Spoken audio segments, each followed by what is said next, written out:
Hey everyone, What If Fan here, bringing you another exciting part of What If Fishing System in Food Wars World. You can find the fanfic title and the original author's name on my Patreon page. Make sure to check it out and show them some love. If you enjoy the video, don't forget to like, subscribe, and ring that notification bell so you never miss an upload. Also check out my Patreon channel for early releases of all the series, where you can find all the series released one day ahead of YouTube. Alright, let's jump into it. Chapter 191, Great Hero of the Human World, Price of Selfish Ambition. Director, a tenth of this meat is for you. I'll trouble you to help me handle the rest. There were too many people here, and this chunk of meat was simply too large, so Yuki couldn't just put it in his storage space. Now he could only ask Mansam for help, and also share some of the ingredients with the IGO. I understand. Leave it to me. I'll call people over to help right now. Mansam's eyes lit up. He had originally thought that the meat of the four beasts was out of his reach, but now it seemed he could still get some. At the same time, he was also very grateful to Yuki. While the four heavenly kings and he had put in effort in this battle, from the results, they had been a complete hindrance. It was they who had made the four beasts so strong. If it weren't for Yuki saving the day, they would have had to wait for Setsuno or Jiro to help. So, this matter couldn't have been solved without Yuki. Mansam and the four heavenly kings were very clear about this. Facing him, they didn't think they could get a share of the ingredients. How to handle them was entirely up to him. But now, Yuki had taken the initiative to offer them. Leaving the matter here to the IGO to handle, Yuki left. After the meat was processed, he would eat it. This portion of meat should be able to raise his gourmet cell level again. After that, he just had to wait for the cooking fest to begin. He wasn't worried about his own safety at the festival. He could just find Jiro to back him up in advance. As long as he was there, Joie wouldn't be able to stir up any trouble.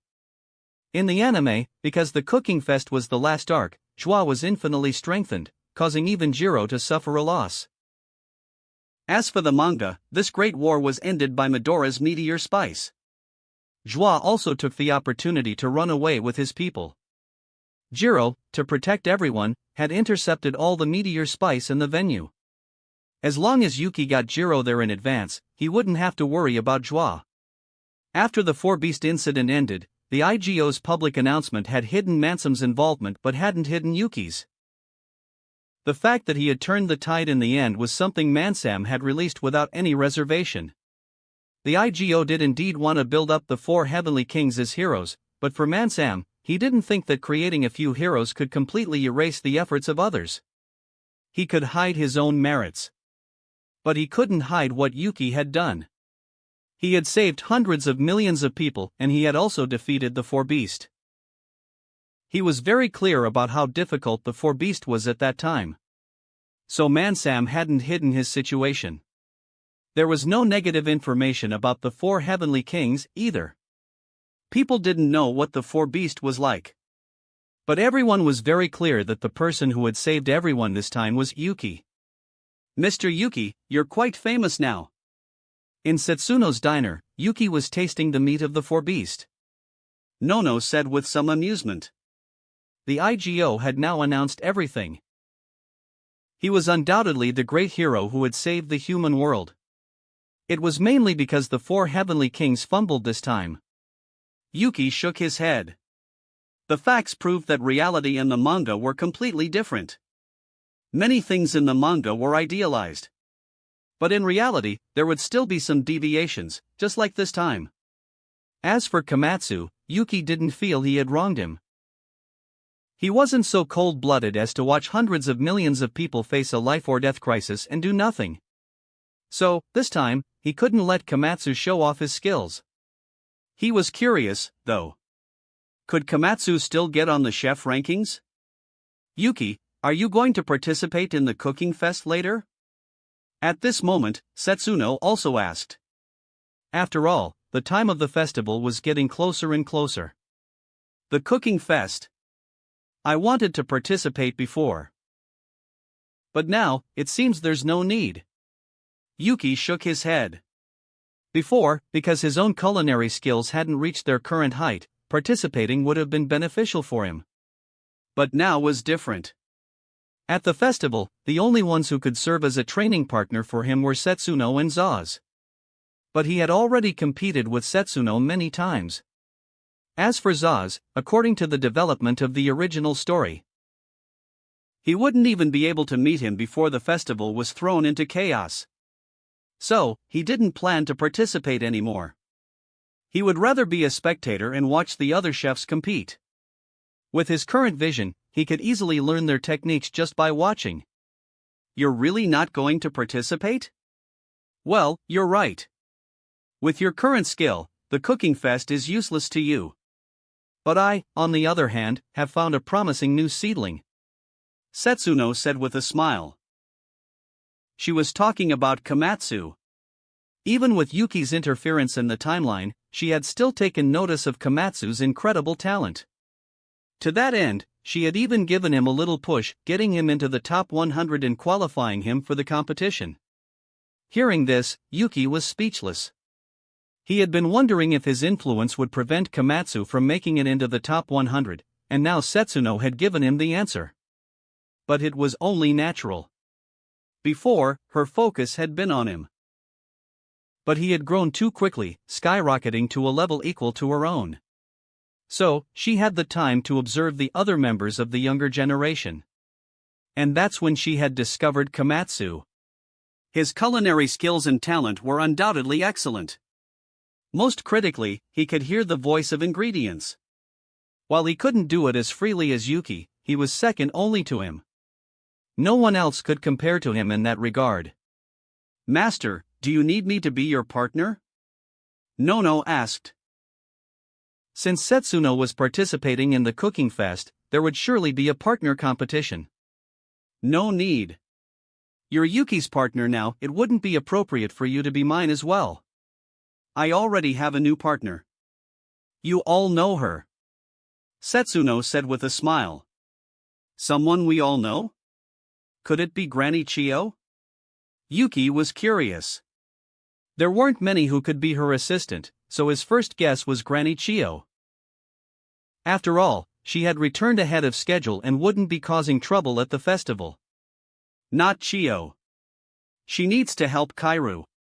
After she left all those years, Kairu was the one who supported the disappearing cuisine restaurant. She says she needs to make it up to her. The person I found is Ayam. She has already left the former Biotope one. Setsuno's words surprised both Yuki and Nono. They knew Granny Ayam's situation, they never thought she would actually leave. You must be very curious why she would choose to leave. Setsuno then told them the reason. Sometime after they had left the former Biotope, Jirim had used the Infinibees to find his way there, with a group from the Gourmet Corp following him. But when he arrived, the main ingredient had already been captured by Yuki. He found nothing. At that time, Granny Ayam had sensed Jirim's presence and had gone to find him, her heart full of hope that he would return to her side. But the ambitious Jirim would never do such a thing. He had grabbed her and had tried to force information out of her. Seeing this heartless side of him, she was filled with despair. In the end, she had told him that the sealed ingredient had already been taken by someone else. Jirim had been furious. He had abandoned everything to find this ingredient, only for someone else to get there first. He had even blamed Granny Ayam for it. In his mind, since she had been guarding it all this time. Why hadn't she notified him? He had completely forgotten that he was the one who had chosen to leave, that he had never contacted her since. She had no way of knowing where he was. Even if she had wanted to tell him, she had had no opportunity. Jirim was just that selfish. Even though it was his own fault, he had blamed her. At that time, he had even intended to kill her. But the arrival of the Gourmet Corp had forced him to retreat. Jirim had originally joined the Gourmet Corp, waiting for the Infinibees. But after they were captured, he had made his move. He had destroyed one of their branches, killed many of their members, and had stolen the Infinibees. So, the Gourmet Corp wouldn't let him go, and while the two sides were fighting, she had escaped and had immediately called Setsuno. After receiving the call and learning what had happened, Setsuno had immediately gone to pick her up. By the time she found her, the battle was already over. Later, she had contacted the IGO to check the nearby satellite surveillance. In the end, they had found a group from the Gourmet Corp carrying a half-dead man back with them. It was clear that this half-dead man was Jiram. He had paid the price for his arrogance and ambition. As for how the Gourmet Corp would deal with him, that was uncertain. But one thing was certain, it wouldn't be a good end. Jiram really has a problem with his brain. Yuki shook his head. He really couldn't understand how his brain could be so simple. If there really was some hidden menu, it would have been taken by someone long ago. Would it still be waiting for him? Besides, once he betrayed the Gourmet Corp, he would inevitably be targeted by Midora and the others. He was completely lost in his own ambition. Setsuno nodded. Chapter 192 News from Teppei, the calm before the storm. After finishing the four-beast meat, Yuki returned to his residence. 3 days later, he received a call. It was from Teppei, and it was a call for help. Upon receiving it, Yuki guessed that he must have discovered something was wrong with his body. In the original story, Teppei had tracked the mastermind all the way to Joie but had then been prepared by him. When he woke up, he was already in the land of healing life, being treated by the reviver, Pukin. At that time, he had only thought he was injured and hadn't thought much of it. But soon, he had discovered something was wrong with his body. He would have blackouts. During these blackouts, he had no idea what he was doing, as if he had lost control of his own body.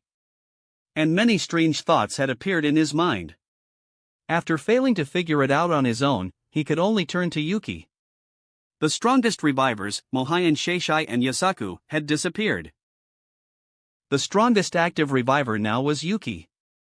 As for himself, he was in the next tier down. So, when he couldn't solve it himself, he had no choice but to ask for help. Yuki knew what was wrong with him. The original story never explained how he had recovered, but it could be guessed that he had broken free on his own. Because there were only two ways to break free from this kind of control. One was to resist with one's own powerful willpower. The other was through intense suppression. This suppression had to exceed the tolerance limit of the gourmet cells. That way, one's consciousness could be restored.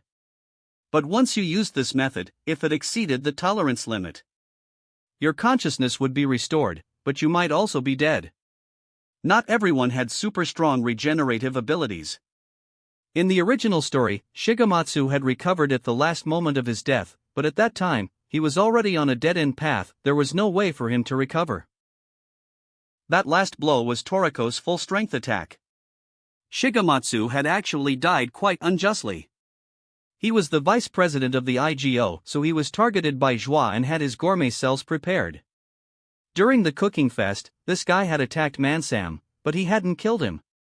He had spared his life. Later, he had attacked Toriko and the others. The one who had crushed Komatsu's heart was Teppei, because he had discovered that Komatsu's heart was already failing. So, he had crushed it and had regenerated a new one in the world of souls. Though the conditions for revival were very harsh, at least Komatsu had a chance to live. But at that time, he was an undercover agent and couldn't tell Toriko and the others the news. So he could only choose to do it himself. The result was that he had screwed over Shigematsu. Toriko, in his anger, had attacked without caring who he was. So, his death in the original story was quite unjust. Soon, Yuki met a worried-looking Teppei. Seeing him arrive, Teppei was like seeing a savior and immediately told him his situation. "Don't worry. Let me take a look at your body first," Yuki said. He then observed Teppei's body, focusing on the scar on his face. Because people who had been prepared by Joie had a characteristic, a scar would appear. If they already had a scar, it would extend. Teppei was like that. He already had a scar, but now, it had extended a bit. "I see it. Your gourmet cells have been prepared. A scar of the other person's aura has been left on them. Your situation will gradually worsen, until you lose your own consciousness and become their puppet, under their control. Yuki said. He had seen it with his own eyes, the mark on Teppei's gourmet cells. It was left by Joie. Though Joie had taken Frozy's body, his own culinary skills were top tier. These hundreds of years had not been in vain, so he could perform such a fine operation. What? Preparing gourmet cells? Controlling others? There's such a thing? Even as a reviver, Teppei was shocked. Wait, come to think of it, I did feel as if I were food at that time. So, do you have a way to solve this problem? He asked anxiously. He didn't want to become a puppet in someone else's hands. Yes, and more than one way. Since the other person has left a mark on your gourmet cells, we just need to repair this mark. That way, they won't be able to affect you. The other way is to wait until you've completely lost consciousness, and then use a method that breaks through the tolerance limit of your gourmet cells to awaken your consciousness. But you should know what the result of that would be, right? Yuki said with a smile. Hearing this, Teppei knew what he meant. He was a reviver. He knew that once the gourmet cells exceeded their tolerance limit, the result was direct death. So, for him, it was best not to try this method unless absolutely necessary. If I want to repair the mark on my gourmet cells, what should I do? Teppei fell silent for a moment and then couldn't help but ask. While he knew his gourmet cells had been prepared, the problem was that he couldn't detect it himself, so he was a bit baffled now. It's quite easy to handle. I can repair your gourmet cells directly. With that, a stream of life energy flowed into Teppei's body. Others couldn't do such a thing, but he could. Life energy was a very special kind of energy. This was an energy that the people of the world of Toriko couldn't control. This world did have a regenerative substance, called revitalizing material. Using it, you could make a revitalizing knife. By consuming the energy inside, you could quickly regenerate a person's body and various ingredients. For example, an apple. After cutting off half, you could use a revitalizing knife to regenerate a complete one. As long as the energy was sufficient, you could regenerate it infinitely. Yuki's life energy was far more domineering than the so-called revitalizing material. It directly repaired Teppei's gourmet cells. With the scar on them eliminated, he naturally wouldn't be controlled anymore. However, Yuki didn't repair the surface scar on his face. He knew Teppei was going to be an undercover agent in Inio later, so it was better to leave the scar. And he also needed to use him as an excuse. It's gone. That feeling of being constantly watched and not being in control of my own body is gone. Teppei was very pleasantly surprised to feel the change in his body. But soon, he calmed down again. What's wrong? You look so worried. Seeing his expression, Yuki guessed this guy was probably struggling with how to be an undercover agent. It's nothing. I was just thinking, maybe I can use the fact that they don't know I've broken free from their control to do something. Teppei told Yuki his idea. To put it bluntly, he was going to be an undercover agent. And now, he only dared to tell him. After all, the fewer people who knew about this, the better. As for telling Setsuno and Jiro, to be honest, he didn't think they would support him in doing such a dangerous thing. So in the original story, he hadn't told them. Since he hadn't told them, it was even more impossible for him to tell others. After learning that Joie could control others, with such an unbelievable method, he didn't dare to trust anyone. But the current Yuki was different. He had helped him break free from the control, so he could trust him. And though Teppei had no consciousness while being controlled, he had learned from others what state he had been in a daze, like a puppet. Knowing what state he had been in, he could use this. An undercover agent, huh? It's not a big problem. But you need to protect yourself. Also, help me keep an eye on that guy's movements. Yuki said. This was his decision. While he felt it was unnecessary for him to be an undercover agent, this guy was quite stubborn. He also couldn't just say he knew about Inio's affairs. So, let him be an undercover agent. The food luck on this guy wouldn't let him die so easily. Movements? You mean this guy will cause trouble in the human world again? Hearing this, Teppei was stunned.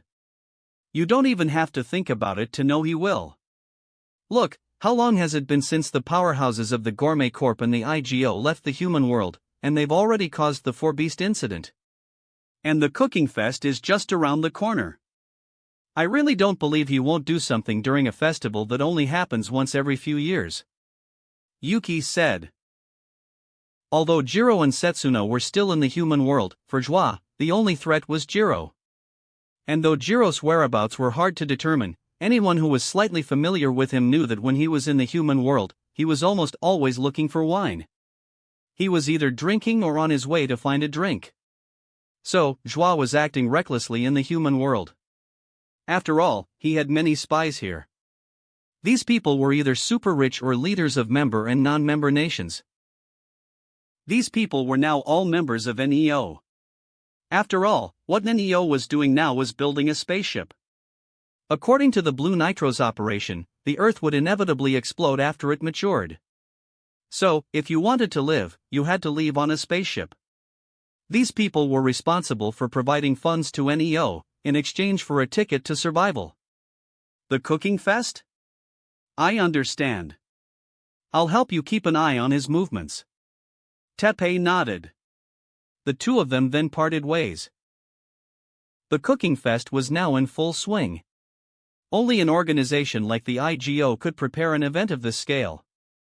The venue could accommodate over 100 million people. They had even built skyscrapers on the spectator stands. When it came to creating wonders, the IGO was truly professional. Yuki didn't need to worry about whether he had a seat. The IGO had already prepared one for him. Since he wasn't participating this time, he would naturally be watching from the stands. Chapter 193, The Cooking Fest begins, Jiro's agreement to intervene. During this period, Yuki received a message from Teppei. He knew that he had already infiltrated NEO and was now following Joie. Joie was very confident in his own control ability, so he was very at ease with Teppei. This was why Teppei could send out the message. Among the messages he sent, there was intelligence that Joie was going to attack the Cooking Fest venue later.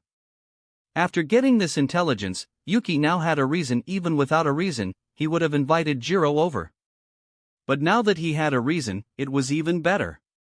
At least he didn't have to make up an excuse. Just like that, he took Teppei's intelligence and found Setsuno, and had her call Jiro back as well. What's so urgent that you called me, Setsu? Because she had called so urgently, Jiro had also arrived at the diner very quickly. It was Yuki who was looking for you. He said it was something very important, and it had to do with Teppei. So I called you back. Yuki, you can talk now. Setsuno looked at him. Jiro and Nono were staring at him, waiting for him to explain. The matter started with the Four Beasts' attack on the human world. This attack was not accidental. In fact, the Four Beast itself was not a newly created creature. It was the same one that was defeated by President Ichiria back then. Teppei discovered something was wrong at that time, so he tracked the other party and quickly found the problem. The person who regenerated the Four Beasts this time was one of the Gourmet national treasures, Mohayan Sheishai. When he said this, the brows of the few of them furrowed directly. Yuki, have you and Teppei confirmed it? Was it really Mohayan Sheishai? Setsuno couldn't understand. Mohayan Sheishai and she were both Gourmet national treasures. To get this title, besides reaching the peak in one's own field, one had to make great contributions to the human world. And as Gourmet national treasures, they would absolutely not betray the humans of the human world. This was beyond doubt. She found it hard to believe. It was indeed Mohayan Sheishai. But he is in a difficult situation right now. About a month ago, Teppei asked me for help. He was tracking the other party, but he was discovered. Then he was attacked. When he woke up again, he was already in the land of healing life. It was the reviver, Pukin, who had saved him. But though he was saved, he found that he was being controlled. As Yuki spoke, a murderous intent emanated from Setsuno and Jiro. You two, don't be so anxious. I've already solved his problem. The other party's method of controlling people is to leave a mark on their gourmet cells, and then use the infection of the gourmet cells to control them. I've already repaired the gourmet cells on Teppei, so he won't be controlled. With that, the auras on Setsuno and Jiro gradually stabilized. After that, Teppei and I discussed it. He plans to take this opportunity to go undercover by their side and see what they're up to. The intelligence he's gotten from there so far is twofold. First, the person controlling him is named Joie. Second, he plans to make a move during the cooking fest this time. Yuki told the two of them the intelligence Teppei had sent back. Joie. I remember this guy.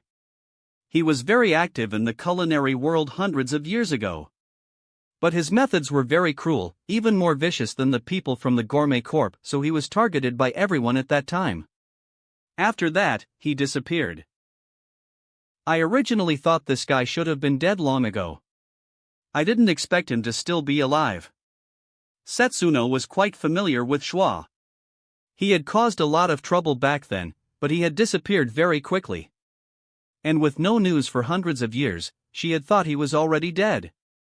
Besides Acacia's students of the human world and herself, who else could live for hundreds of years? That damn kid, Teppei. He just got involved in something like this without even discussing it with us. Jiro was a bit helpless. He didn't care who Joie was because he had enough confidence that as long as Joie dared to jump out, he could crush him directly. This wasn't some mysterious confidence, he could really do it. Of course, Joie had very strong food luck, which was Frozie's. So it would take him some effort to kill him. Since it's already like this, let him stay undercover for now. Yuki, did you come here just to tell us this? Setsuno asked. Of course, it's not just this matter. But it is related to it.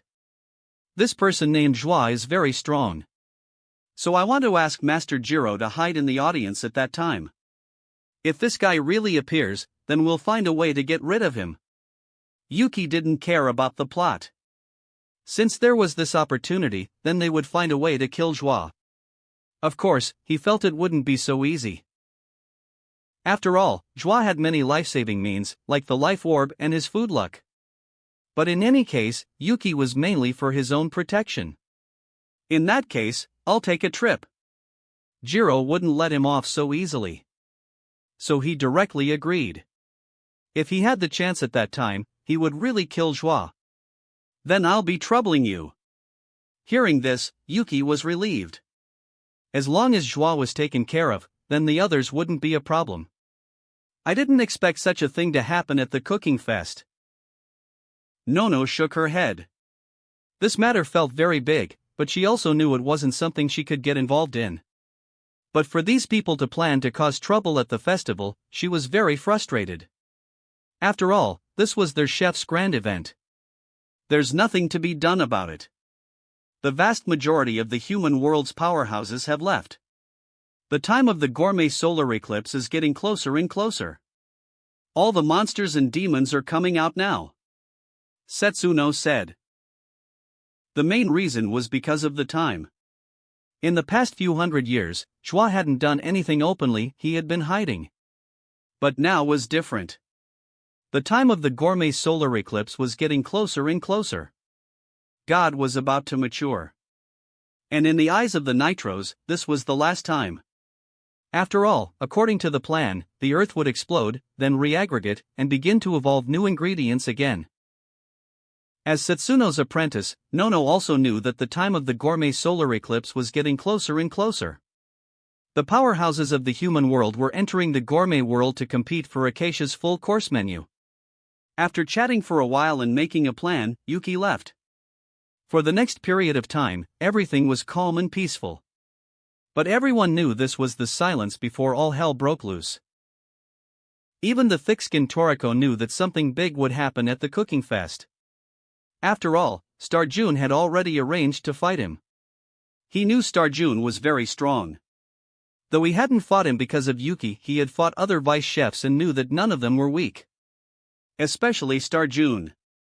He always felt that the pressure he brought was much greater than the others. While he himself was constantly getting stronger, Star June still brought him such a threat. This made him a little unable to sit still. For this great battle, he had been constantly accumulating for food immersion. With no other major incidents, the cooking fest began right on schedule. The venue was a massive island, connected to the mainland by enormous bridges.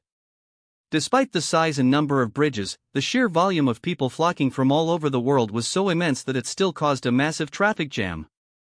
It couldn't be helped. The number of people gathered here was measured in the billions. Even the IGO couldn't solve a traffic problem of that scale. Besides, their main focus wasn't on traffic control. The entire perimeter of the island was already surrounded by a legion of giraffe bird. These beasts, with a capture level of 90, were now impossibly docile. This was all thanks to Rin. Her talent for taming was truly remarkable, at least, for the beasts of the human world. Taming those from the gourmet world was another story entirely. And the thousands of giraffe birds surrounding the island were just a fraction of the force. For this event, the IGO had actually prepared many more. The majority were dispersed among the various human-populated cities across the globe. This was a contingency against Midoriya's meteor spice. Ichiryu knew his brother's techniques all too well. The area of effect was too vast, and Midoriya had always held a certain malice towards the human world. Midoriya had been born to be used as pig feed. It was impossible for him not to resent the world that had created him. So, Ichiryu had prepared the giraffe bird. If they weren't needed, all the better. He didn't want Midoriya to use that technique on the human world. But just in case, they had to be spread out. If they had all gathered near the cooking fest, the Gourmet Corp would probably have taken one look and abandoned their attack plans. In the original story, the IGO's defensive measures at the festival had been pitifully weak. The Gourmet Corp had broken through and reached the interior in a single encounter. In the end, the chefs had to fight them off themselves. Of course, this wasn't Ichiryu's fault. The IGO's power was finite. The Gourmet Corp could focus its attack on a single location. But the IGO was responsible for all of humanity. Chef Yuki, we meet again. You're not participating in the festival this time? Sunny asked, surprised to see him. Yuki was a super powerful chef. And this time, besides Zaz, Yuda and even Setsuno, who hadn't participated in a long time, had all joined in. Even Komatsu, whom all four of them had acknowledged, was participating. Seeing Yuki in the audience was a shock. I'm sitting this one out. Granny Setsuno is just here to play around anyway. She won't be getting serious, Yuki said. Though he didn't explicitly say he didn't want to bully the other chefs, no one there was an idiot. They all understood his meaning. After chatting for a while, the cooking fest officially began. The announcer, Munich, began to introduce the entering chefs. To participate in this event, you had to be ranked in the top 100. Otherwise, you didn't even have the qualification to compete. The chefs on this list, the ones at the top, were quite legitimate. As for the middle and the back, the rankings were severely inflated. While you couldn't say all of them were frauds, the majority certainly were. So, Munich mainly introduced the top-ranked chefs and a few with very distinct characteristics, like the Bazaar Food Queen, Kapuriko. Not only was her full-course menu strange, but so was her attire. Her outfit was so absurd that Yuki didn't think many people would want to wear it. Chapter 194, Komatsu's Food Luck, Tengu Brunch, the Cooking Fest Triathlon begins.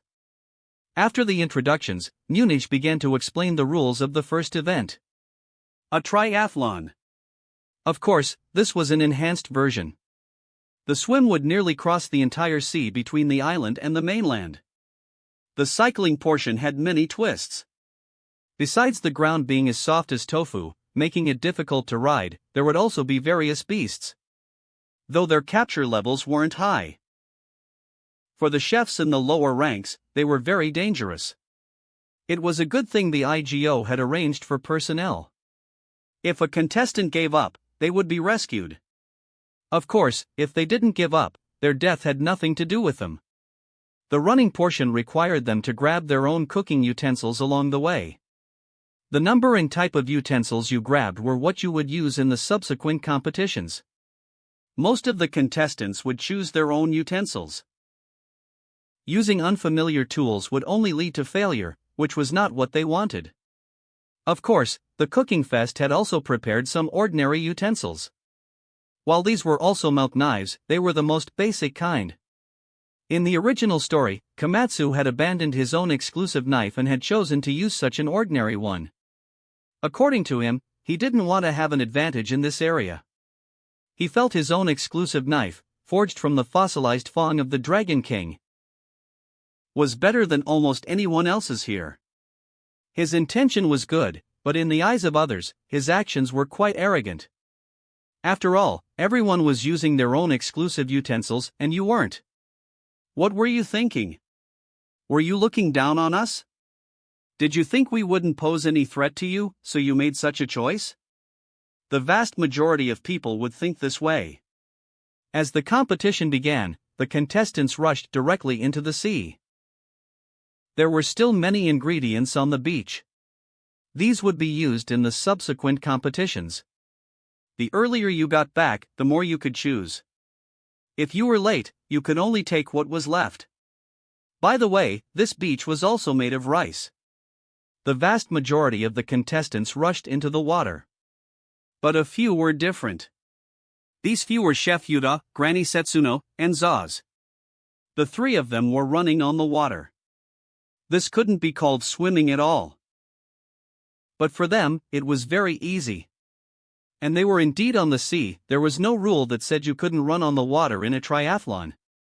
For people like them, forget running on the sea, even running in the sky was no problem. As long as their speed was fast enough and their strength was strong enough, the air was just a stepping stone. The people who could get on this ranking, even though many were frauds, also knew that the cooking fest wasn't just a test of culinary skills, but also of their combat power. So many chefs would train their bodies, and the vast majority of them even had gourmet cells. Komatsu now had them, but his hadn't awakened yet. So his stamina was much stronger than an ordinary person's, but in front of this group, he was still a bit lacking. He fell to last place.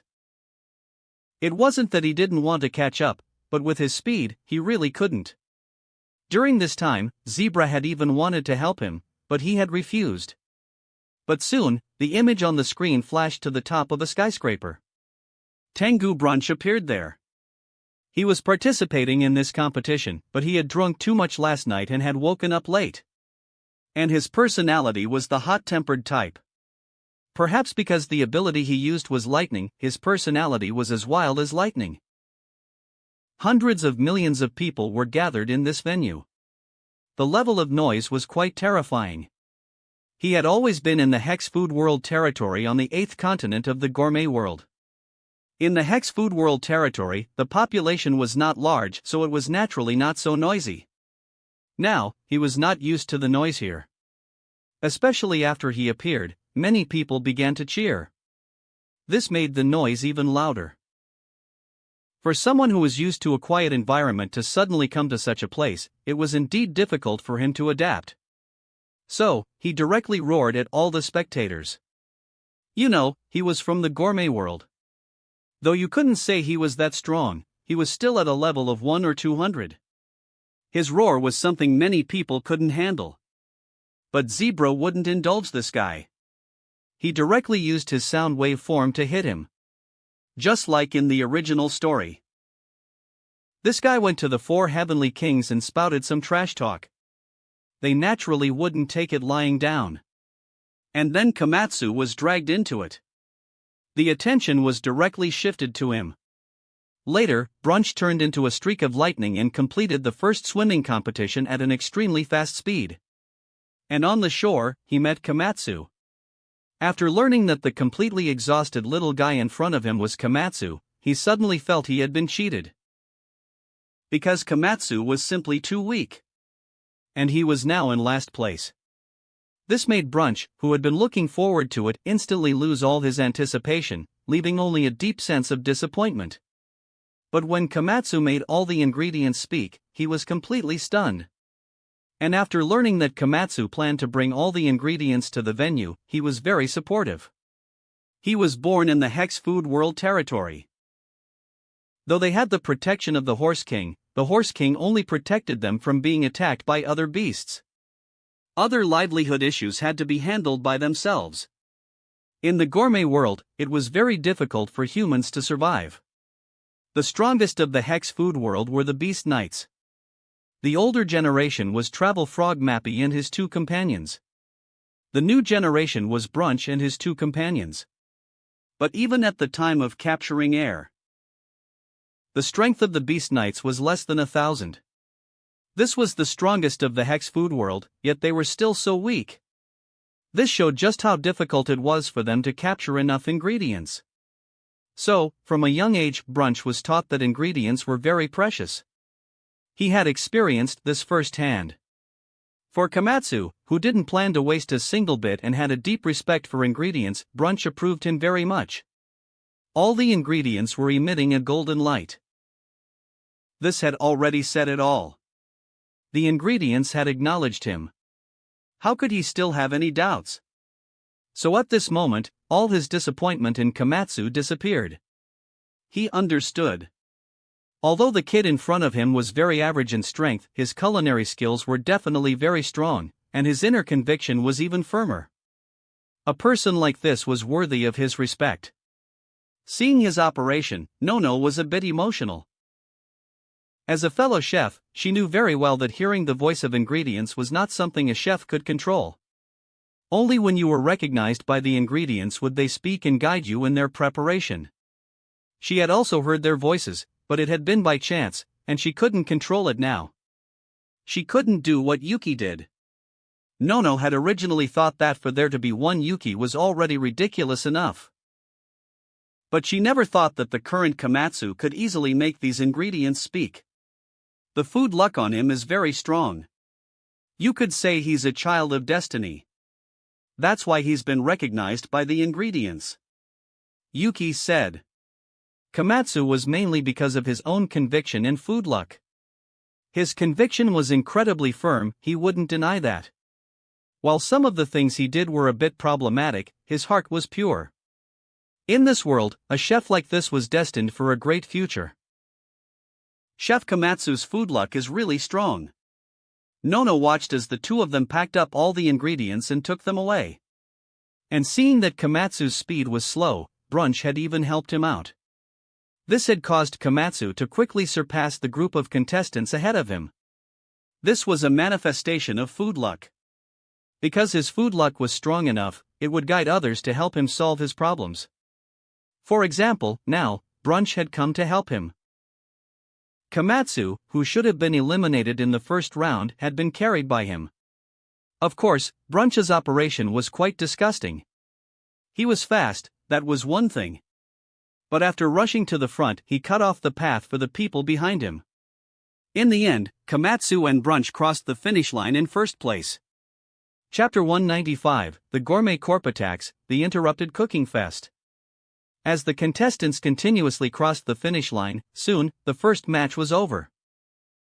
Next was the cooking duel. In this match, though there were some techniques that interested Yuki, in his eyes, most of them were nothing more than a noisy mess. So, he only paid a little attention to the subsequent matches and then didn't bother with them anymore. As the competition continued, the auras of many creatures appeared in his perception. These auras were undoubtedly from the Gourmet Corporation. And now, the strongest one among them had already arrived at the venue. This person was Star Jun, his target was Komatsu. In truth, Star Jun didn't hold Komatsu in high regard. The reason he was targeting him was, on one hand, because the Gourmet Corp needed these chefs. On the other hand, it was because Komatsu was Toriko's partner. He had already considered Toriko his rival. This was because once in the wild, his GT Robo had run into Toriko again. At that time, his strength had improved a lot, so he wasn't suppressed by the GT Robo. On the contrary, he had quickly taken care of it. These two brothers were mutually attracted, so he had come to consider him his rival. After these auras appeared, Yuki used a technique similar to Zebra's to send a message to the IGO and his own people. This is Zebra's move? Chef Yuki even knows this one? That's scary. But since he said it, then there's no need to doubt it. Mansam immediately called the people in the venue and had them organize the crowd to evacuate. This venue was very huge, and there were many shelters underground. This was just in case. After all, there were over 100 million people here. The IGO naturally wouldn't build a place without a shelter. Anyone who entered the venue would be told the location of the shelter near them, and there were IGO staff around. So, they could guarantee that the evacuation of hundreds of millions of people could be completed in an extremely short amount of time. The IGO suddenly issued an evacuation notice. The announcer Munich didn't know what was happening, but he knew very well that since the IGO had said so, it meant there was danger. So now was not the time for competition. Are they finally here? Toriko clenched his fists. He had been preparing for a long time. His food immersion had already reached his current limit. It was all to wait for Star Jun to come and have a showdown. He could have hidden with Komatsu. That way, Star Jun wouldn't be able to find him. But he was also a person with pride. He couldn't retreat without a fight. I thought I could finally eat something good. I didn't expect these guys to start causing trouble again. What a bunch of arrogant guys. Zebra was very frustrated. Facing the people from the Gourmet Corp, he wouldn't let them go. Zebra also hated evil. The people from the Gourmet Corp would often even attack citizens. As long as they got in their way, they would just clean them up. And there were many perverts in the Gourmet Corporation. While this was the age of gourmet food, there were still serial killers. This group of people had almost all gathered in the Gourmet Corp. Sunny and Coco didn't say much, but they immediately entered a combat state. The chefs in the venue also took out their kitchen knives. While they didn't know what was going on, when faced with danger, they didn't want to just hide. More of them intended to fight. Has it started? Seeing this, Setsuno found Granny Chio and met up with her. What they had to do was to protect the people here. As for Yuki, he used telepathy to tell Setsuno and the others about Zaz and Kusero being controlled. He hadn't told them before because he hadn't seen these people. He had to see them to be sure. After getting this news, Setsuno's face didn't look good. Zaz was currently number 1 on the chef rankings. She never expected he would also be controlled. And there was Kusero. He was a member of Biotope 0th. The reason he had appeared at the cooking fest was to protect the people here. In the original story, among the people from the Gourmet Corp who had come, there were powerhouses like Granny Chio. On the IGO side, it wasn't just the younger generation, Kusero and Kuribo were there. Kusero was originally sent to deal with the powerhouses of the Gourmet Corp. But in the end, he had already been controlled by Joie. In the original story, he and a few others had worked together to ambush Setsuno, and had even injured her. To be ambushed and injured by a few brats. She had been quite angry at that time. Of course, Kuribo wasn't being controlled. Ichiria had let him infiltrate NEO to gather intelligence. So that was why he had attacked her. At that time, Ichiria didn't know that Teppei would infiltrate Neo, so he had asked Kuribo to do this, and in the original story, Ichiria knew there was a traitor in Biotope 0th, but he didn't know why they had betrayed him, or who it was. So, that's why Kusero had appeared here. Otherwise, if Ichiria had known, he wouldn't have arranged for him to be in the human world. His move of absorbing calories could easily drain Toriko and the others. After learning that these two were traitors, Setsuno and Granny Chio exchanged a glance. Chio directly attacked Zaz, and Setsuno attacked Kusero. Their speed was very fast, and they were both powerhouses. So with this one strike, Setsuno directly disabled Kusero's ability to move. As for Chio, because her strength was weaker, though this move was unexpected, it only injured Zaz. At this moment, he hadn't lost his ability to fight. He pulled out his spear-like knife and was about to counterattack. But the next second, a super strong air pressure pressed down on him. This was Setsuno's pressure cooker. This caused him to be temporarily controlled. Chiyo also struck again with her knife and made him lose his ability to move. "Master, what are you doing?" Seeing this, Kairu's eyes widened. She didn't know why Setsuno and Chiyo would attack Zaz and Kusaru. "Is there something wrong with these two, Ms. Setsuno?" Compared to Kairu's and the others' panic, Yuta was very calm. Though he was very confused, he knew that they couldn't have attacked these two for no reason. There must be some reason. Or with their strength, if the two of them worked together, not 10 of the chefs here could escape. But now, they had only attacked Zaz and Kusaru and then stopped. In that case, there was only one possibility: there was something wrong with these two. "They are traitors," Setsuno said. She wouldn't doubt Yuki's words. As for Chiyo, she wouldn't doubt Setsuno. So the two of them had attacked without hesitation. "How did you find out?" "Not even President Ichiria found us." Kusaru, having lost his ability to move, asked weakly. Since they had attacked so heavily, it meant it wasn't just a suspicion, they were already sure. "You don't need to worry about that. Now, you'd better just lie here quietly." Setsuno knew that these two didn't want to betray them but were being controlled. So naturally, she couldn't just kill them. Otherwise, she wouldn't have held back. In this world, in a high-level battle, if you held back, the one who died in the end would very likely be you. They really are traitors. With Kusaru's one sentence, the others understood what he meant. This was already very obvious, it was a direct admission of the fact. While everyone was discussing, the people from the Gourmet Corp had also arrived. A sky-covering swarm of insect beasts attacked the venue. The evacuation was almost complete. There was no need to worry about these people being threatened. In the original story, while it wasn't said how many casualties there were in this battle, it definitely wasn't small. After all, the Gourmet Corp's attack was very abrupt, and they had brought a large number of beasts and insects. Their main target was the chefs, but they wouldn't overly restrain these beasts and insects. So the number of people who had died at that time was definitely terrifying. But now was different. Yuki had given an early warning. Although he couldn't say he could protect everyone and achieve 0 casualties, it would definitely be much better than in the original story. "Where is everyone? Did these guys know we were coming in advance?" After entering the venue, Tamirad and the others were stunned to see the situation inside. It looked like there was no one here now. They probably got the intelligence in advance. But our target is still. Grinpatch was about to say that their target, the chefs, were still here. They had come to capture the chefs, not the civilians. But after seeing the situation on the scene, he shut up. The reason was simple. Among this group of chefs were Setsuno and Granny Chiyo. Chiyo had joined the Gourmet Corp before, so they also knew her strength. Just one of her was not someone they could deal with.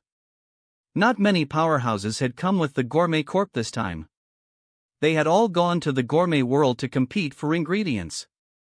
So, seeing Setsuno appear here, Grinpatch felt that this operation had failed. But now it was too late to leave. Chapter 196, Controlling Shigematsu, Joie's Arrival. With the situation inside the venue largely under control, Yuki suddenly remembered someone else. Mansam was still fighting outside. The IGO's forces were spread thin across the human world, leaving the festival's defenses critically undermanned. Mansam was holding the line by himself. And while he was successfully holding back the tide, Yuki knew he was fated to be ambushed and seriously injured by Shigematsu. Since he was here, he had no intention of letting that happen. He had a great deal of respect for Mansam. Leaving the main hall, Yuki quickly spotted him. Mansam was already in the same monstrous form he'd taken during the battle with the Four Beast. He had no other choice. The enemy forces were overwhelming, and while they couldn't truly harm him, he needed to unleash his sealed power to deal with them efficiently. To hold back as many as possible, Mansam had once again become a muscle-bound giant. His strategy was working. All the GT robos and the majority of the beasts were pinned down by him alone. If they had all flooded into the venue at once, it would have been a catastrophe. Yuki didn't interfere with Mansam's rampage, he knew he could subdue him in an instant when the time came. His real concern was Shigematsu. Soon enough, a presence entered the edge of his perception. The figure was cloaked, but under Yuki's senses, hiding was impossible. Without a doubt, it was the IGO's vice president, Shigematsu. His power was a paradox, strong enough to enter the gourmet world, but not strong enough to make any real waves there. He had become vice president because of his sharp administrative skills and his ambition, qualities that Ichiryu himself lacked. That was why Ichiryu kept him close. Ichiryu wasn't afraid of Shigematsu causing trouble, he knew he could keep him in check. And he had been right. Under their joint leadership, the IGO had grown at an incredible pace. In truth, while Shigematsu was ambitious, he would never have turned on his own people. But the man approaching now was no longer himself, he was a puppet under Joie's control, a doll that recognized no friends or family. It was only natural that he would attack Mansam. The only reason he hadn't killed him in the original story was likely a flicker of his old self. As Shigematsu's aura drew near, Yuki fixed his gaze on him. He didn't wait for the ambush. The moment Shigematsu commanded his pet serpent to strike, Yuki was already there, a blur of motion appearing before both man and beast. Two fists shot out. A surge of power flooded their bodies. Shigematsu's nature was like that of his serpent, a viper lurking in the shadows, waiting for the perfect moment to strike. But this time, Yuki was lurking in the shadows too, and he struck first. Yuki had timed his intervention perfectly, so Mansam saw the entire betrayal unfold. For a moment, Mansam was completely stunned. Even in his berserk state, a sliver of his mind was still present. He knew Shigematsu wasn't there to help. If he were, he would have joined the fight from the perimeter, not cloaked his presence and snuck up behind him. There was only one explanation: Shigematsu was here to kill him. The thought was so unbelievable, so shocking, that it actually snapped him back to a state of near lucidity, his rampaging power momentarily coming under his control. Seeing this, Yuki sent several calorie spikes into Mansam's body, helping him regain full control of his rampaging strength. Shigematsu, tell me. Why are you doing this? Mansam stared at him, his face a mask of fury and disbelief. Shigematsu remained silent. What could he say? He was being controlled? Not everyone under Joie's control became a quiet puppet like Teppei. Powerhouses like Mohai and Seishai and Shigematsu retained their personalities, but they were still bound to obey Joie's commands. Don't bother asking, Director. He's being controlled, just like Zaz and Kuseru were inside. Granny Chio and Setsuno have already taken care of them. Yuki's words hit Mansam with another wave of shock. What? Kuseru and Zaz were controlled? Impossible. Hearing this, Shigematsu himself was stunned. While Zaz and Kuseru were no match for Setsuno, with the current chaos of the Gourmet Corp's attack, if they had been cautious and launched a sneak attack, even she wouldn't have escaped unscathed. Nothing is impossible. Let's go, Director. We should head back inside. The situation in there is basically under control. The beasts outside are no longer a threat. Yuki said. The powerhouses inside the venue were fine, so these beasts couldn't cause any real damage. If they rushed in now, Setsuno would probably wipe them all out with a single move. Mansam nodded, and the group headed back to the main hall, even taking the time to help Rin deal with her opponent along the way. As they entered the venue, a terrifying pressure wave erupted from outside. The beasts and insects that had been held back were instantly crushed into a paste. Looks like Granny Setsuno made her move. Such a powerful pressure attack could only be her handiwork. The Gourmet Corp had been reduced to a pathetic joke. They were trapped, with no way out. The battle between Toriko and Starjun, however, was still raging. Even though they had separated their battlefield, the aftershocks of their fight were still staggering. Just as the battle continued, a new presence descended upon the entire venue. The aura was so immense that even Yuki felt a heavy pressure. What is this presence? The powerful aura was felt by everyone. Even Mansam broke out in a cold sweat. He's here. Even though you've stabilized the situation, you are no match for him. Shigematsu spoke at last. He knew it was Joie. Joie's strength was immense, even Granny Setsuno was no match for him. Boom! At the same time, two even more colossal auras erupted, instantly sweeping across not just the human world, but the entire planet. This is President Ichiryo's aura. Mansam instantly recognized the familiar presence. Without a doubt, it was President Ichiryo. As for the other one, it had to be the head of the Gourmet Corp, Midora. The two of them had started fighting, and their battle was so intense that they were no longer suppressing their auras. Their presence was even stronger than that of the Eight Kings. The Eight Kings naturally sensed these two auras as well, but they didn't act. To make them move, it had to be something that threatened the gourmet world itself. The battle between Midora and Ichiryo was a human affair. The Eight Kings had no relationship with either of them and naturally wouldn't get involved. And honestly, a single Eight King wouldn't dare to casually interfere with these two. After all, their strength was too great. A single Eight King meddling might just end up getting killed. So, even if these two were fighting in the gourmet world, as long as they didn't cause a large-scale massacre, the Eight Kings wouldn't care. They could fight as much as they wanted. The president's aura? This is scary.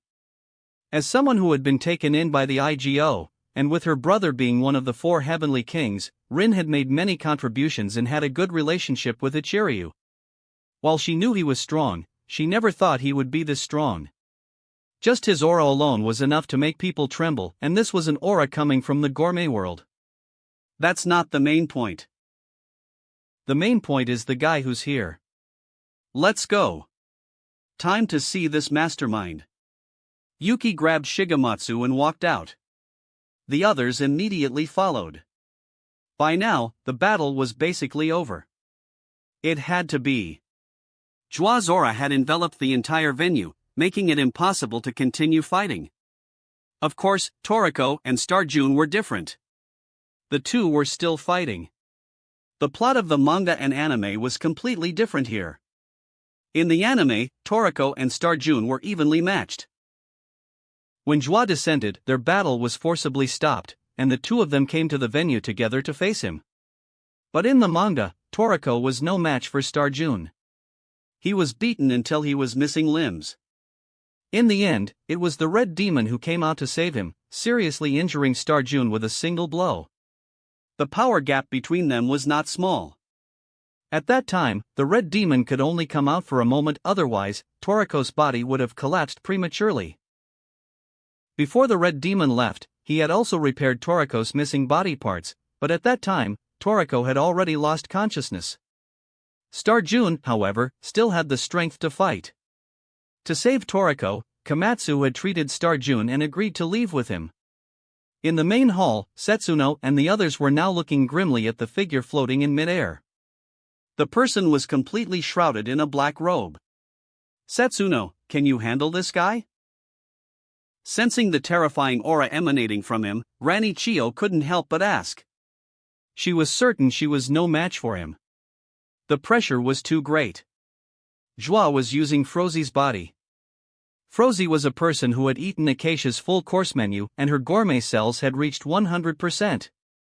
Although Frozie was not a gourmet hunter and her combat power was a bit weaker, she was still not someone Setsuno could handle. No, this guy's aura is too strong. She had been about to say she was no match, but in a flash a kitchen knife appeared in the opponent's hand. The moment she saw it, her eyes widened, and she gasped. At this moment, everyone was looking at Setsuno with a baffled expression. In their impression, she was always calm and composed. But they never thought she would be so flustered now. Ms. Setsuno? Is there something wrong with that knife? Yuda observed very carefully. He found that the reason for her reaction was not because of the person, but because of the kitchen knife in his hand. Of course, there's a problem. This knife is Frosi-sama's exclusive knife, Cinderella. Joie, where did you get this knife? At this moment, Setsuno was incredibly angry. Back then, this knife had been buried with Frosi. Now that it had appeared here, it meant Joie had dug up her grave. Setsuno had immense respect for Frosi. Acacia's students were the same. Their respect for Frosi even surpassed their respect for Acacia. How could Setsuno tolerate someone digging up Frosi's grave? Gourmet god Frosi's knife? How is that possible? Everyone finally understood why Setsuno was so shocked. If it were them, they would be just as shocked. Oh? You recognize me? I haven't done anything. How did you know who I am? Joie was also a bit puzzled that Setsuno had recognized him. While he had caused trouble in the human world hundreds of years ago, and Setsuno knew him, that was normal. But he had quickly disappeared and had been hiding in the dark. Logically, she shouldn't have been able to recognize him. That's not the point. The point is the knife in your hand. Where did you get it? Answer me, Joie. Setsuno didn't want to waste words with him. She just wanted to know how he had gotten this knife. Logically, the location of Frosi's grave should only be known to her, Acacia's students, and Acacia. She didn't think anyone in their group would reveal the location of her grave. How did I get it? Naturally, I just took it. After all, this knife was originally mine. Joie's tone was laced with a hint of playfulness. But the next second, a blue light flashed. Joie quickly dodged. Though he was fast, his cloak was directly shattered, and a few beads fell to the ground. Seeing this, Yuki's eyes lit up. These beads were Joie's life-saving life orbs. One bead could be used as one life. This was a good thing. Yuki directly put them into his own space. Chapter 197, The Powerful Jiro, A Panicked Joie. The one who had attacked Joie was obviously Jiro. The moment he saw Cinderella, he couldn't sit still anymore. And with Joie's words, he had directly made his move. In the original story, Jiro had only shattered Joie's cloak, but this time, because he had acted too quickly, Joie had no time to react, so even the life orbs on his hair were knocked off. Joie was quite a life cherisher. To save his own life, he had tied dozens of life orbs to his hair, which was equivalent to dozens of lives. But facts proved that in a battle between powerhouses, dozens of lives were not enough. One Blue Nitro had done the same as Joie, preparing a large number of life orbs for himself. But in the end, he was still got one-shot by Jiro. So, these life orbs were only useful against opponents of the same level. Once the opponent surpassed you by too much. No matter how many lives you had, it was useless. Yuki was quite interested in these things, so he took these few. After all, no one would complain about having too many life-saving tools. This scene was not discovered by anyone. After all, everyone's attention was now on Joie's true face and Jiro. Jiro suddenly appearing here would naturally make people surprised. And Joie's true face was even more curious. After all, Joie had claimed that this knife was his own. Fro. Seeing Joie's appearance, Setsuno and Jiro's eyes widened. Impossible, you can't be Frosi-sama. While you have the same appearance, you can't possibly be her. Damn it, you're a food spirit. You actually took Frosi-sama's body. Jiro thought of it in an instant. They all knew about the Sixth Continent. After Ichiryo had returned from the Sixth Continent, he had also told Setsuno and Jiro what he had seen there. So, they were very clear about the situation on the Sixth Continent. On the Sixth Continent, all the natives lived in the giant shell. This was the largest human gathering place in the gourmet world, also known as the Blue Grill, the roof of civilization. That place was created by Don Slime. He had created that place to prepare for his own resurrection. He was the king there and had established a series of rules. On the Sixth Continent, people could live freely, but Don Slime only needed healthy humans. Once a human had any defects, he would send people to take them away. After that, their bodies would be taken over by food spirits. And the food spirits needed to work for Don Slime. Although it seemed very dark, Don Slime was after all the ruler, so the people had no opinion. After all, the Blue Grill had already become a city where humans and food spirits coexisted. The food spirits also had to wear masks. Anyone seen wearing a mask was definitely a food spirit who had taken over someone else's body. On the contrary, those without masks were normal humans. Though Ichiryu at that time could not accept such a practice, this was after all a city created by Don Slime, so he could not interfere too much. But he had told this information to Jiro and the others. Now Jiro had also figured it out. The person in front of him was a man, and Frozy was a woman. The reason for this situation should be related to Acacia's full course menu pair.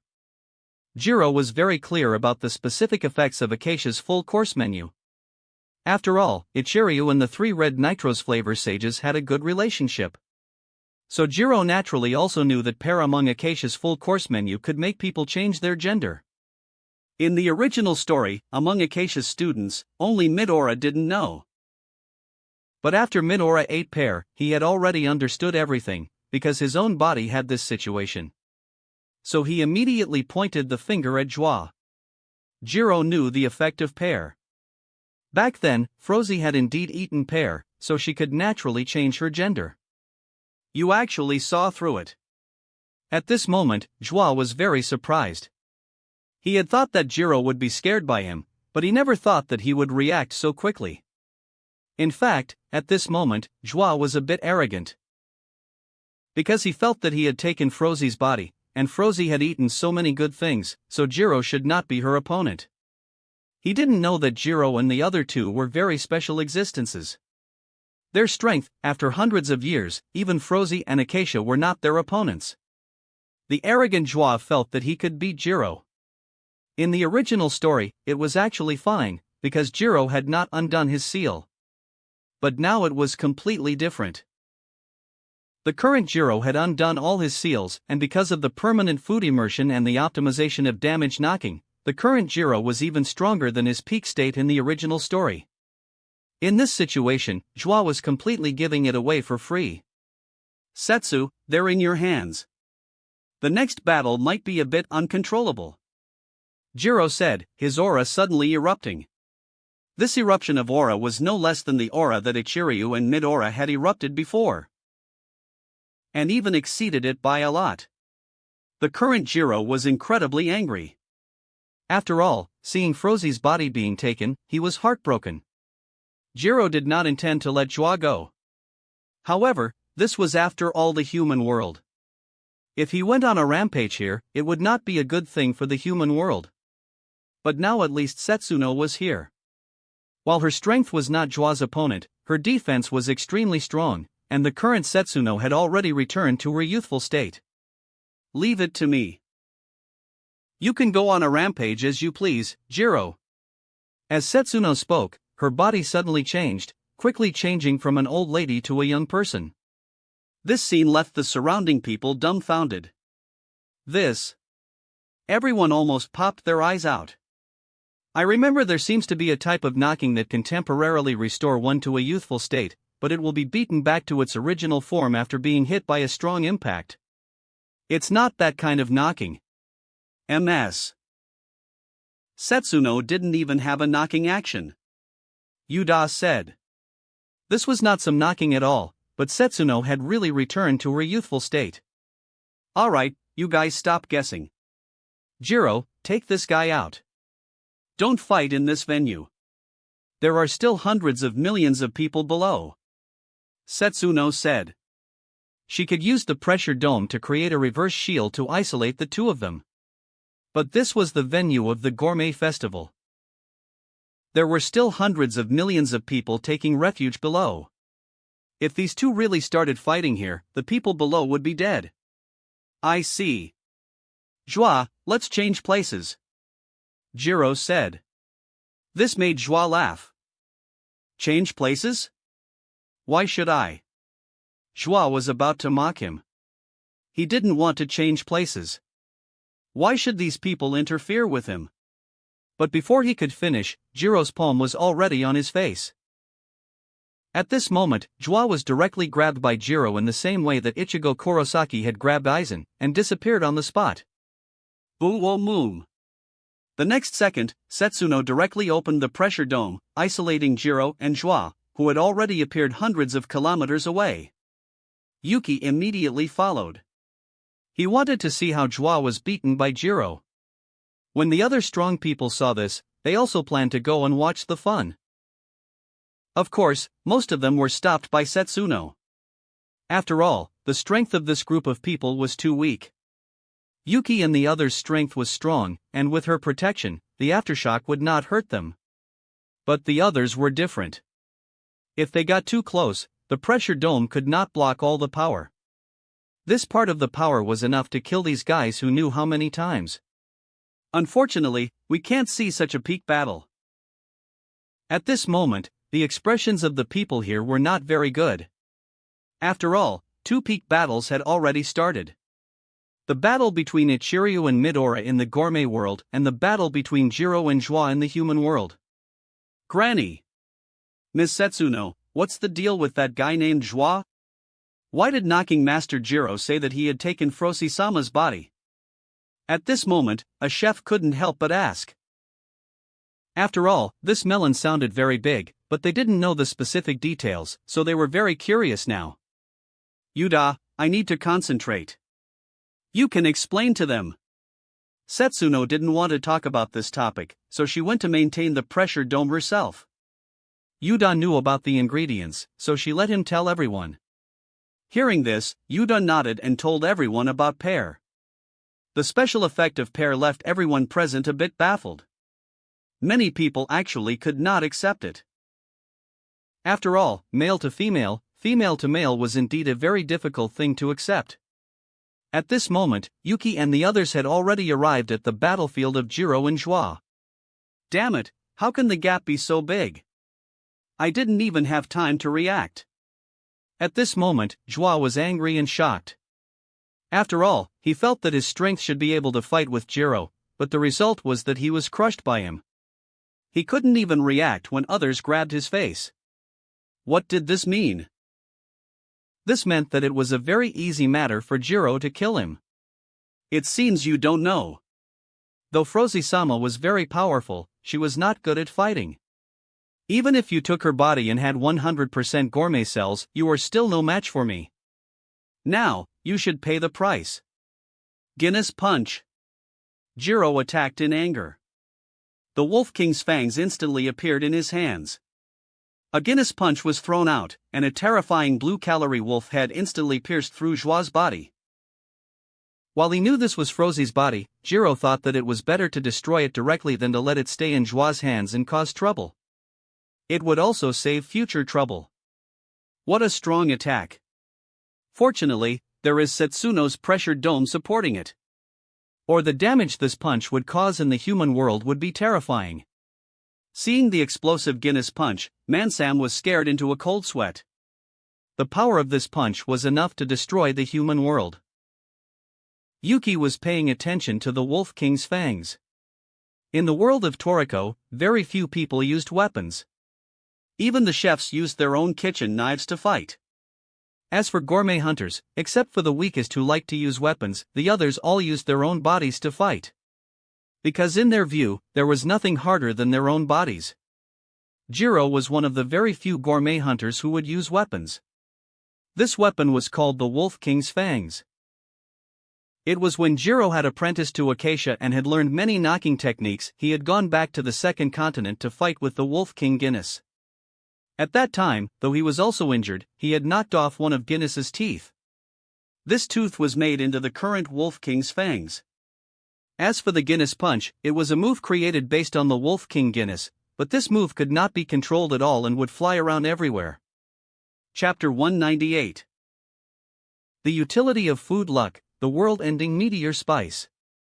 Hold on, what is going on with this guy? Wasn't his chest just blown wide open? How is he completely fine now? The crowd's attention snapped back to Joie and a wave of disbelief washed over them. They thought they were seeing things. A moment ago, Joie's chest had been obliterated, his body nearly torn in two. It should have been a fatal wound, yet here he stood, without a single scratch. They were completely baffled. In their shock, no one noticed that one of the beads in Joie's hair had shattered except for Master Jiro. Jiro was a veteran of countless battles spanning centuries. He knew that in a high-stakes fight, every detail mattered. He saw every subtle change in Joie's condition. I need to test this. Though he had a theory, Jiro knew he had to confirm it. In a flash, he was in front of Joie. Big bang. With a single punch, Joie's body was instantly atomized. The Big Bang was a technique designed to launch an opponent into outer space, assuming their body was durable enough to withstand the initial impact. Otherwise, they ended up just like Joie, completely disintegrated. But in the next instant, Joie reappeared, slashing at Jiro with his knife. Jiro was prepared. The blade couldn't touch him, instead carving a massive trench in the ground. The trench abruptly angled upwards, as if broken in the middle. Granny Setsuno had already deployed her pressure dome isolating the two combatants. Their attacks were now being redirected diagonally into the sky. Jiro's Guinness punch had followed the same path, and Joie's slash was no different. Can this guy just keep coming back to life?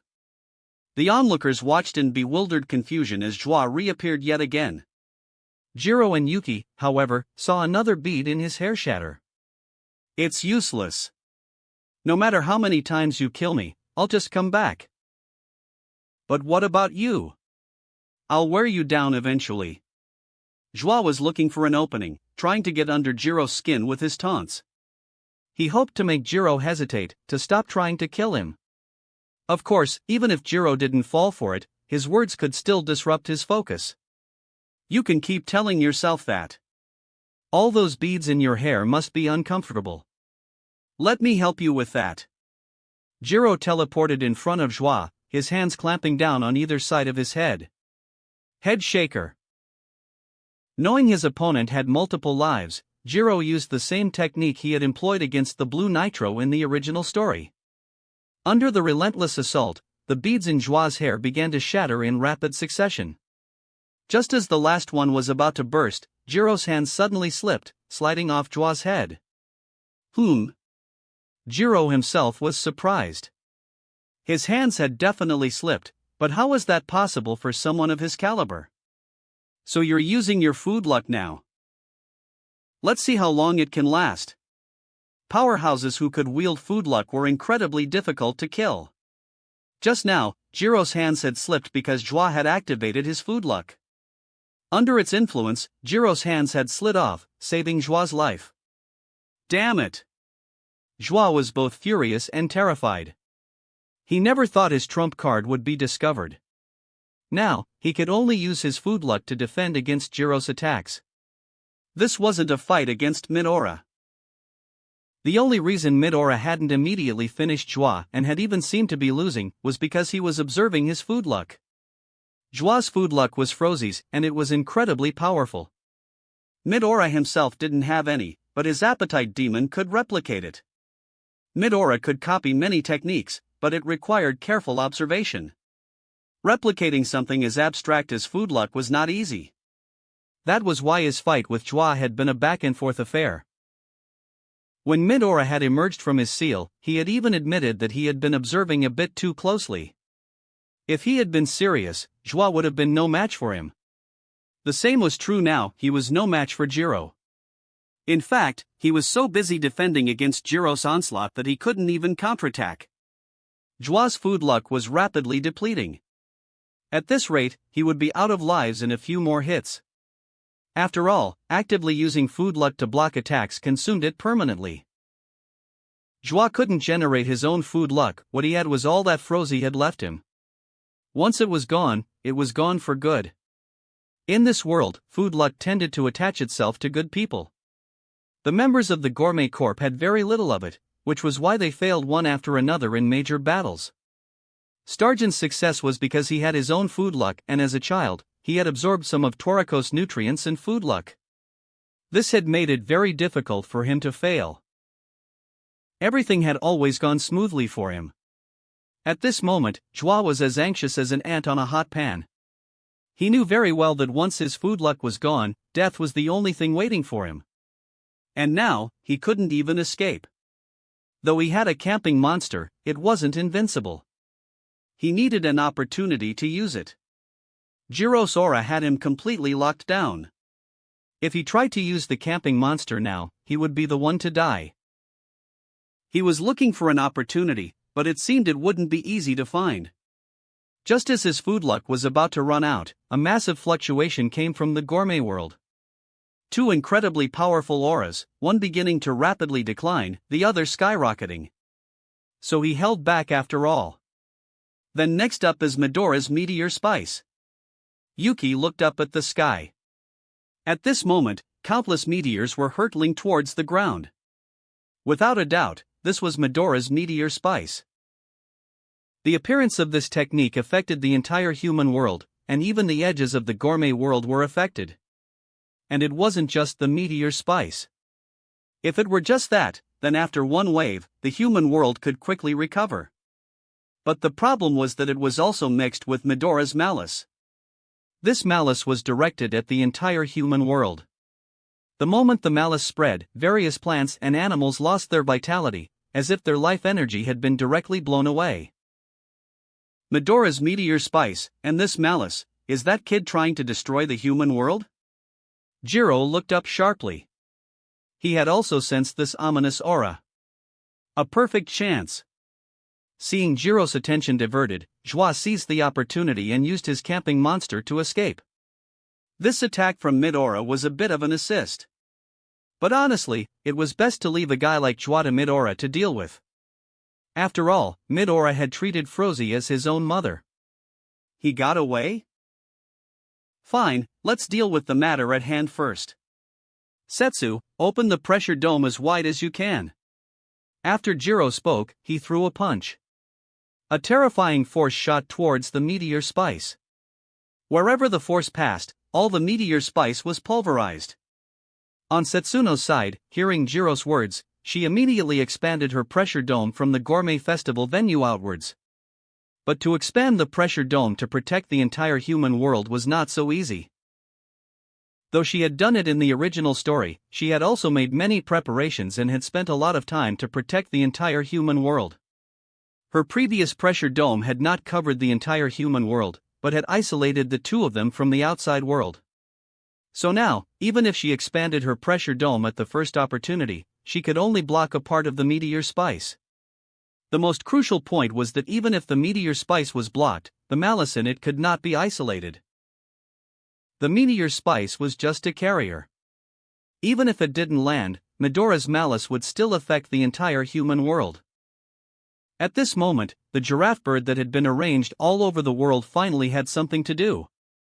Throughout the human world, countless calorie light bullets shot towards the sky, shattering a large amount of meteor spice in midair. But there were still many meteor spice falling from the sky. The cities and natural world of the human world were attacked. The giraffe bird could only protect the human-inhabited cities, and even then, they were only trying to protect the humans, not the buildings. Because the buildings were not the key now. As for the beasts in the wild, the powerful ones like the giraffe bird could resist the meteor spice, but the weak ones could not. A place like the barren archipelago was directly covered by countless meteor spice. All life on it was shattered, turning it into a barren land. Besides the barren archipelago, many areas were like this. Without a combat power of 80 or 90, you couldn't block these meteor spice at all. Humans could only manage themselves, they couldn't manage other creatures. So, the creatures in the wild could only prey. And Midoriya's malice was specifically aimed at them. Under the efforts of the IGO, Jiro, and Setsuno, they had blocked as many meteor spice as possible. Yuki didn't participate. It wasn't that he didn't want to, but that Jiro and Setsuno were clearing the meteor spice with their location as the center. His strength couldn't compare, so there was nothing for him to do. After this wave of meteor spice ended, the entire human world was almost destroyed. But Yuki and Nono had stored a lot of ingredients before, and the IGO was the same. So, for the next period of time, it was enough for the people of the human world to eat. But the IGO also needed to open up a new track, or they wouldn't be able to support the tens of billions of people in the human world. That bastard Midora, with this burst of malice, the entire ecosystem of the human world will be completely destroyed. After blocking enough meteor spice, Jiro was gnashing his teeth. The human world had been in chaos hundreds of years ago. It had taken the efforts of the IGO to become what it was now. But now, Midora's one move had directly sent the human world back to its original state, and even worse than before. After all, before, the ingredients hadn't been extinct. But now, the ecosystem of the human world had been directly shattered, and the ingredients would not regenerate. The IGO in the original story had created some pill-like things that could provide the human body with enough nutrients and could also be made into various flavors. But even if the taste was similar, it was like eating different flavors of candy. The texture was still very different. The people of this era were not the people of hundreds of years ago. The people of hundreds of years ago had experienced all kinds of famines, so they were used to this environment. But the people now, the vast majority, lived well. For them to suddenly become like this, they would naturally find it hard to accept. The IGO in the later stages even had a ring on the fingers of its law enforcement officers. The purpose of this ring was to ensure that these people did not mess around. After all, at this time, human nature could not stand the test. A similar situation had appeared in the original story. Someone, for a carrot, would rather have their finger cut off by the ring than give up the ingredient. Yuki was also a bit helpless about this. Honestly, if he had the ability, then he might manage it. He couldn't restore the vitality of the entire human world with his own power.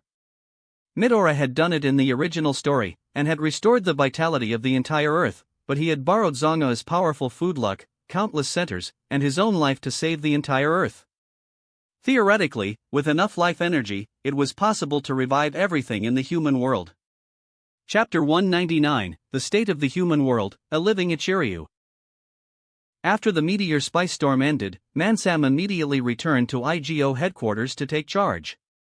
The cities of the human world had all suffered varying degrees of damage.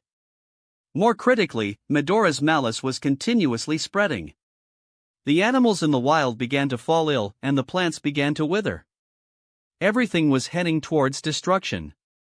The entire human world was shrouded in a cloud of despair. Damn it! I didn't think it would be this serious. Midora's malice is so strong, it has enveloped the entire human world. We won't have any new ingredients. After receiving feedback from IGO personnel in various places, Mansam was a bit desperate. He knew that the age of hunger in the human world had arrived. Though the IGO had made a lot of preparations before, to supply these foods to tens of billions of people was a drop in the bucket. They could only support them for a short period of time. They had to find a solution during this period. Mansam also found that the IGO's interior had been severely damaged. This was not caused by the meteor spice, but by the people controlled by Joie. Both the IGO and the Gourmet Corp had such controlled people, and the number was not small. Yuki could only recognize a very small number of them, but the number of people Joie controlled was very large. By the time everyone returned to the IGO, everything had already happened. The controlled people had all run away, leaving only a mess for the IGO. Helplessly, the IGO could only announce the future situation of the human world to the public. It had to be announced now, or in a few days, others would also realize the problem. Now that they announced it, with the IGO's reputation, they could still stabilize the situation if they took the initiative to announce it. If they didn't take the initiative to announce it and others found out first, then everyone would feel that the IGO couldn't handle it. Once that happened, the IGO's words would have no persuasive power. So, after Mansam reacted, he immediately had someone release the news. The release of this news would definitely throw the human world into chaos, but don't forget, the IGO still had people in Giraffebird in various cities, so there was no need to worry about riots. But not long after this news was released, many member nations announced their withdrawal and the dissolution of their countries. The reason for doing so was because the high-level officials of these countries were very clear that there would be no ingredients in the coming days. Though they had also stored a lot of ingredients, if these ingredients were to be provided to the entire country, it would undoubtedly be a drop in the bucket. So, they chose to keep these ingredients for their own enjoyment. This way, the stored ingredients were enough for them to live a life of luxury for a lifetime. The leaders of most countries were like this, but there were a very small number of countries whose leaders did not do this. They chose to distribute the ingredients. But such countries were very few. Yuki had no opinion on this. After all, when he had stored these ingredients before, he had prepared them for the people of the human world. At the same time, all the research projects on the IGO's side had almost stopped. Now everyone had only one research goal. And that was to find a way for humans to live. This method had to be found before the IGO's stored ingredients were exhausted. Otherwise, at that time, the entire human world would truly become a living hell. I didn't expect Chef Yuki and Ms. Nono to have stored so many ingredients. After Yuki and Nono brought everyone to the place where the ingredients were stored, everyone was stunned. It was hard to imagine that two people could store so many ingredients. Unfortunately, there are too many people in the human world, so even these ingredients won't last long. Yuki shook his head. It looked like a lot, but in front of tens of billions of people, these ingredients were too few. It's already enough. After all, no one expected the human world to encounter such a thing. Yuta shook his head. He felt that Yuki and Nono were already amazing. Who could have expected that this incident would affect the entire human world and cause tens of billions of people to be in a state of famine? It was a good thing that they didn't need to use these ingredients yet. The people in the human world had their own stored food plus the IGO's stored food, which could support them for a period of time. After that, they would use the stored ingredients here. Just as everyone was surprised, Yuki suddenly received a call from the IGO. It was from Mansam. Director Mansam, what's the matter?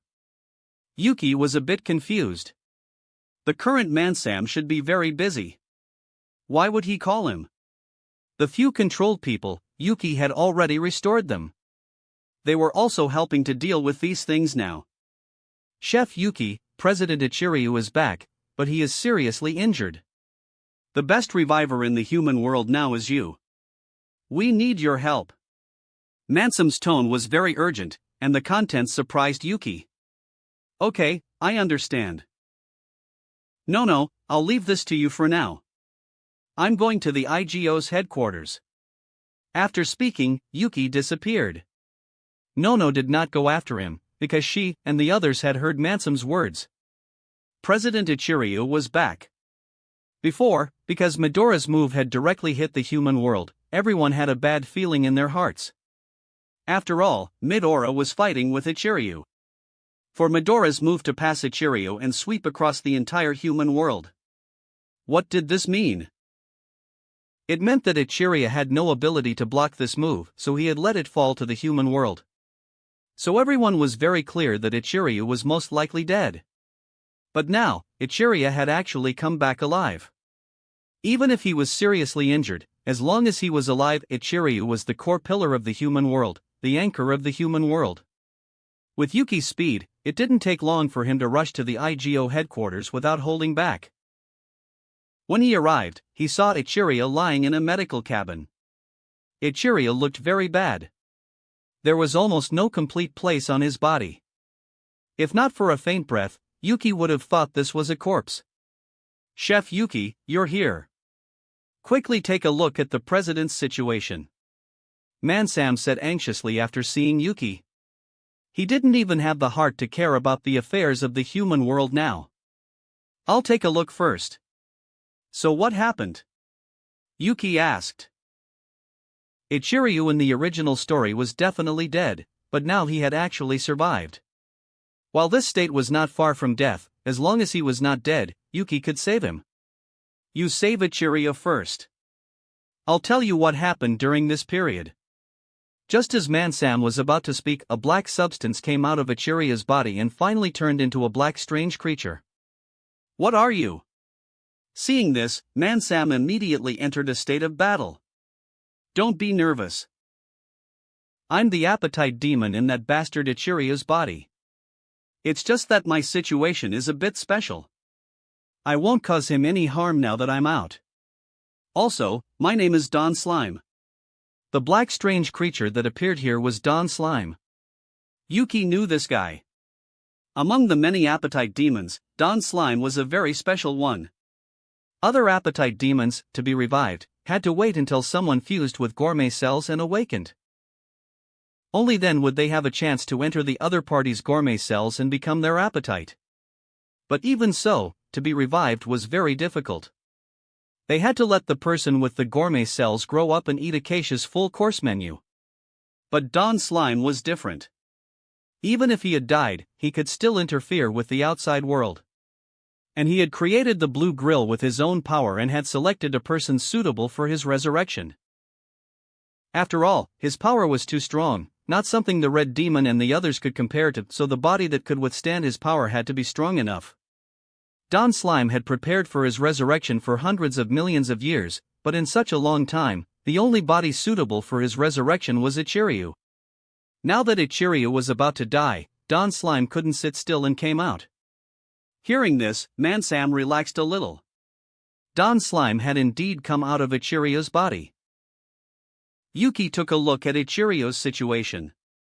Now, average regeneration methods were useless. Ichiryu's body had already reached the point of being completely exhausted. This was why Don Slime had no way. Don Slime's cells could copy everything, including Acacia's full-course menu. His regeneration ability was very strong. But to regenerate Ichiryu's body, he needed energy. Now Ichiryu's body was already completely exhausted. So he could only ask for help from the outside world. Yuki also saw this, so conventional methods were useless. Then he could only use life energy. As the life energy was injected, Ichiryu's body was as if it had been rejuvenated and began to quickly heal itself. Seeing this, Don Slime breathed a sigh of relief and also marveled that Yuki was worthy of being one of the strongest revivers in the human world. He could even save Ichiryu in this state. Ichiryu was fine, and Don Slime began to talk about his encounter. Listening to Don Slime's explanation, Yuki knew the situation. In other words, Ichiryu chose to hold back. Midora was someone he had treated as a real brother. There was no deep hatred between the two of them, so it was impossible for him to be ruthless. It was precisely because he had held back and had not used Don Slime's power that he was still defeated by Midora. After Midora defeated Ichiryu, he did not kill his brother. He also couldn't do it. So he released the meteor spice containing his malice. After that, the blue nitros took the opportunity to ambush, but at that time, Ichiryu still had some strength left, plus Midora had also reacted and immediately repelled the blue nitros, so Ichiryu had survived. And Midora had brought Ichiryu back to the human world and had thrown him at the IGO headquarters. This was a bit like the plot of the anime. Honestly, the best part of the final plot of the anime in Yuki's opinion was that Ichiryu didn't die. Chapter 200, Acacia's True Motives. The full course menu is activated ahead of schedule. There were only a few ways to save Ichiryu in his current state. The first was Yuki's life energy. The second was cure water, but the IGO had none in stock. While Ichiryu had prepared some cure water for Toriko and the others, it was all stored with the red nitro, Chi-Chi. Master Jiro and Setsuno might have had a small supply as well. The effects of cure water were incredibly potent. It had restored Toriko after half his body was blown off, much like a Senzu bean from the world of Dragon Ball. But acquiring it was difficult. The spring where it was born was surrounded by the Dragon King Dirausa's species, making it nearly impossible to reach. The third method was for Chi-Chi to directly eat the other red nitro and then come to save Ichiryu, just as she had done for Toriko and the others in the original story's finale. The fourth was to use the ultimate revival ingredient, Center. But finding Center now was a fool's errand. Of all these methods, Yuki was the simplest and most direct. And right now, with Yasaku and Mohai and Seishai in the gourmet world, Yuki was the strongest active reviver in the human world. Mansam was incredibly relieved he had contacted Yuki first. Otherwise, Ichirio might not have been saved. That's the long and short of it. Ichirio's body is almost fully restored. I'm heading back inside now. Kid, I owe you one. Don Slime said to Yuki before merging back into Ichirio's body. Yuki found the situation almost comical. Don Slime had spent millions of years preparing for its resurrection, and it had finally found Ichirio. Ichirio was indeed unbelievably powerful, but his heart was completely devoid of desire. This was the complete opposite of Don Slime, whose desires were incredibly strong. The stark contrast between them should have made them incompatible. But appetite demons were not human. Their minds were not as complex. Even after millions of years, their minds remained remarkably simple. Appetite and humanity were entirely different. That was why they did things humans couldn't understand. For example, after being moved by Toriko, the red demon had willingly entered his mouth and fused with him. Once such a fusion was complete, the appetite demon would become a part of the human. Its soul would disappear, and the host would be in complete control. Fusion meant giving up any chance of resurrection forever. Yet, the red demon had still chosen to do so. Don Slime was the same. After spending centuries with Ichirio, he had been assimilated by him. In the original story, he had even given up his own plan of resurrection, wanting to revive Ichirio instead. With such an act, if Ichirio had lived and eaten Acacia's full course menu, Don Slime would have undoubtedly chosen to fuse with him completely. Don Slime valued Ichirio greatly, putting his life before its own. So, by saving Ichirio, Yuki had saved Don Slime as well. It was only right that he owed him a favor. Soon, with his body fully repaired, President Ichirio reawakened. Seeing him like this, Yuki couldn't help but feel a pang of pity for Acacia. A great battle between Ichirio and Acacia was inevitable. Although Acacia was Ichirio's master, what he planned to do would very likely destroy the entire Earth. The gamble was too great, and the probability of success was infinitesimally small. Acacia himself knew this. That was why, when he first had this plan, he had gone to Ichirio. He knew Ichirio had the ability to kill him, so he had wanted to die at his hands. Because he was too conflicted. If he carried out the plan, there was a high probability he would take the entire Earth with him. If he didn't, he felt he would be betraying his own appetite and Neo. So he had left the decision to Ichirio. But back then, there was no way Ichirio would have attacked him. If it were the Ichirio of today, Yuki was certain he would have done it. Because hundreds of years ago, Ichirio had not yet founded the IGO.